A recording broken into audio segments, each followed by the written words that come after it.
Hoy, hindi pwede yun. Hindi pwede yun, Axel. That's bad. Hi guys! Ako nga pala si Christine. So, kanina, pagising ko, nakita ko tong video na to.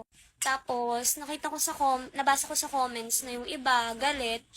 Tapos yung iba naman, naiintindihan talaga na nakikita nila na wala naman talagang ginawang mali si Axel. Ang totoo po kasi niya, wala naman po talagang balak si Axel na ibeso ako. Tsaka hindi ko talaga naramdaman na gusto niya akong ibeso.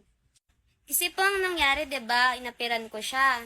Tapos, parang gusto niya akong ihag. Tapos, since nakaupo ako, ang awkward ng position. Ang feeling ko kasi na gusto niyang gawin, ihag niya ako, tapos itatap niya yung likod ko. Parang comfort ganun, parang tropa, igaganyan niya. Kaya yun, yumuko siya. Nabanda dito, kasi itatap niya nga siguro ako eh. Parang magtropa. Sa pagtropa, di ba, pag, alimbawa, yung tropa mo, malungkot. Ganun ka magano, di ba? Okay lang yun, be. Ganyan. Tapos, di ba, yung posisyon na yun, parang na-misinterpret ng mga host yun.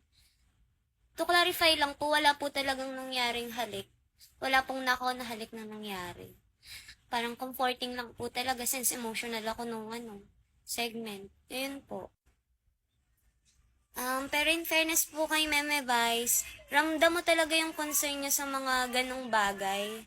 Pero gusto ko lang po talagang ninawin na wala pong nakaw na halik na nangyari. Concern, parang lang talaga, gusto niya talaga ako i-comfort. Ganun. Dahil lang sa position na nakatayo siya at nakaupo ako, na misinterpret lang po talaga siguro ng mga host yun. Ngayon, pasensya na din po. Lalo na kay Axel, sorry. Sana, maging okay ka. Pasensya ka na kung nangyari yung ganito.